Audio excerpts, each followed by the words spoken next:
दोस्तों, क्या आप जानते हैं कि 80 के दशक में बॉलीवुड की धक धक गर्ल माधुरी दीक्षित ने ऐसा क्या किया जिससे पूरा देश झूम उठा। वो पल जिसने माधुरी को स्टारडम की बुलंदियों पर पहुंचा दिया, जो आज भी बॉलीवुड के इतिहास में सुनहरे पन्नों में दर्ज है। नमस्कार। जी हाँ, आज बात हो रही है फिल्म तेजाब के सुपरहिट गाने 1 2 3 की।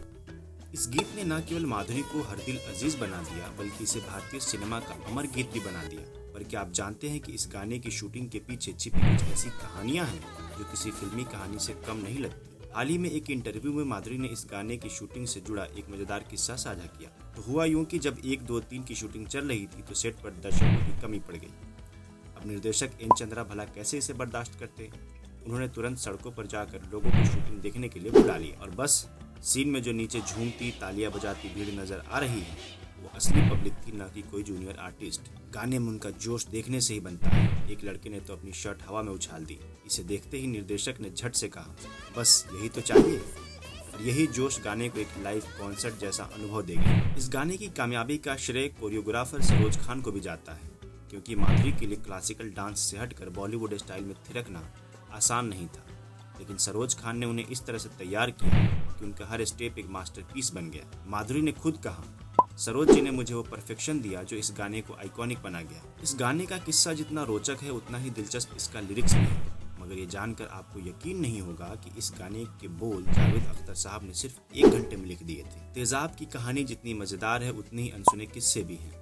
इस फिल्म के बनने का सफर भी किसी रोलर कोस्टर से कम नहीं था। आपको बता दें कि शुरू में इसे एक पॉलिटिकल ड्रामा के रूप में बनाया जा रहा था, जिसमें लीड रोल के लिए आमिर खान और नाना पाटेकर को लिया गया था। लेकिन कुछ सीन शूट होने के बाद न जाने किस वजह से यह फिल्म ठंडे बस्ते में चली गई। इसके बाद डायरेक्टर एन चंद्रा ने कहानी को पूरी तरह बदलकर एक रोमांचक एंटरटेनर में बदल दिया। और जब अनिल कपूर और माधुरी दीक्षित को लेकर नई शुरुआत हुई, तब जाकर बनी वो फिल्म जिसने इतिहास रच दिया। आइए अब आपको फिल्म से जुड़े कुछ अनसुने किस्सों से रूबरू कराता हूँ। आपको जानकर हैरानी होगी कि फिल्म की लीड एक्ट्रेस के लिए पहले मीनाक्षी शेषाद्री को साइन किया गया था, लेकिन डेट्स और पेमेंट विवाद के चलते ये रोल माधुरी के पास आया और उन्होंने इसे यादगार बना दिया। इसी तरह से एक और बात बहुत दिलचस्प है कि फिल्म में अनुपम खेर का जो बंगला दिखाया गया है, वो आज बॉलीवुड के बादशाह शाहरुख खान का घर मन्नत है। सो गया ये जहां, सो गया।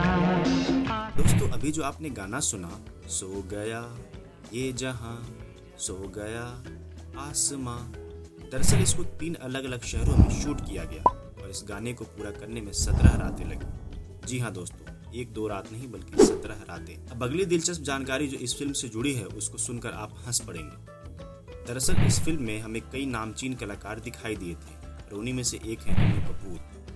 इस फिल्म के लिए जब कलाकारों को पेमेंट दिए जा रहे थे तो अन्नू कपूर को गलती से अनिल कपूर का चेक मिल गया। दरअसल ये इस वजह से हुआ क्योंकि अन्नू कपूर का असली नाम भी अनिल कपूर ही है। 1988 में रिलीज हुई तेजाब 16 करोड़ रुपए का कारोबार करके न सिर्फ बॉक्स ऑफिस पर ब्लॉकबस्टर साबित हुई, बल्कि इसने अनिल कपूर को उनका पहला फिल्म फेयर अवार्ड भी दिलाया। तेजाब सिर्फ एक फिल्म मात्र नहीं थी, बल्कि ये उस दौर का जुनून और भारतीय सिनेमा का हमेशा हमेशा के लिए माइलस्टोन बन गई।